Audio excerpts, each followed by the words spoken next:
નમસ્કાર મિત્રો, એક ભરવાડે પોતાની મિત્રતા અને પોતાની ધર્મની માનેલી બેનને માટે પોતાના કુટુંબના 42 જુવાનીઓ સાથે યુદ્ધે ચડી પોતાનું બલિદાન આપી દીધું. અને તે ભરવાડ એટલે વંડા પિયાવાનો રત્નો જોગરાણો. તો મિત્રો, આજે આપણે એ જ રત્ના જોગરાણાની વાત આ વિડીયોમાં કરવાની છે.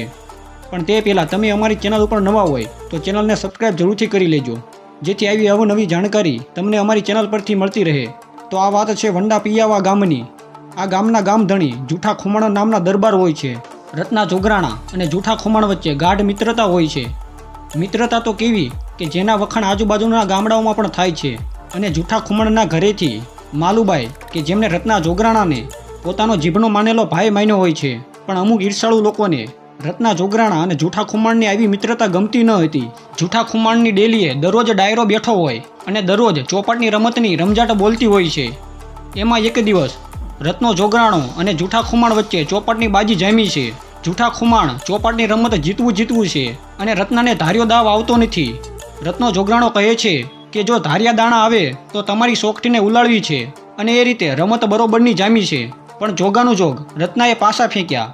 રત્નાને જોઈતા દાણા આવ્યા, તેને ખાના ગણ્યાને જૂઠા ખુમાણની પાકવા આવેલી સોગઠી ઝપટી આવી ગઈ ને રત્નાએ ગોઠણભેર થઈ સોગઠી ઉપર ઘા કર્યો. પણ આની સાથે જ અમુક ઈર્ષાળુ લોકોએ આડો વાંક વાળ્યો અને કહેવા લાગ્યા, આ ભરવાડે તો હદ કરી. આ ભાઈબંધ છે કે દુશ્મન પણ આવો ઘા ન કરે.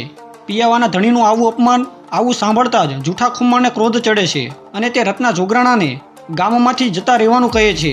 રત્નાએ તો વાતને હસવામાં લીધી. તે કહે છે, આ તો રમત છે, આમાં હાર જીત તો થાય, પણ જૂઠા ખુમાણનો ક્રોધ શાંત પડતો જ નથી. રત્નો જોગરાણો પણ પોતાનું અપમાન સહન ન કરે અને તે ત્યાંથી જતો રહે છે.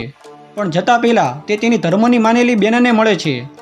બેનને શેરડો પડ્યો, કારણ કે થોડાક દિવસો પહેલા જૂનાગઢની ફોજ પાલીતાણા જઈ રહી હતી ને તે પિયાવાથી પસાર થઈ.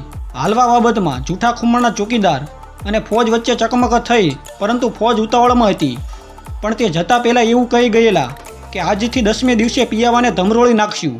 બેન રત્ના જોગરાણાને કહે છે, અત્યારે પિયાવાને તારી જરૂર છે અને તું આવા ટાણે પિયાવાને છોડીને ચાલ્યો. રત્નો કહે છે, પિયાવા છોડું છું, બેનનો નાતો નહીં. જ્યારે ફોજ આવે ત્યારે ઢોલ વગાડજો. હું અને મારા કુટુંબના 42 જુવાનિયાઓ યુદ્ધ કરવા આવી જઈશું. બરાબર 8મના દિવસે ફોજ પિયાવા આવી અને યુદ્ધના નગારા વાગવા લાગ્યા.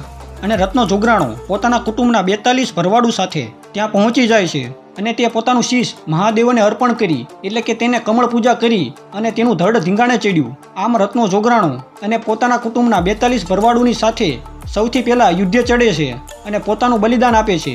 આજે પણ વંડા પિયાવા ગામોમાં તેમનો પાળિયો પૂંજાય છે. મિત્રો, આ વિડીયો તમને પસંદ આવે તો વિડીયોને લાઇક જરૂરથી કરજો અને શેર પણ જરૂરથી કરજો.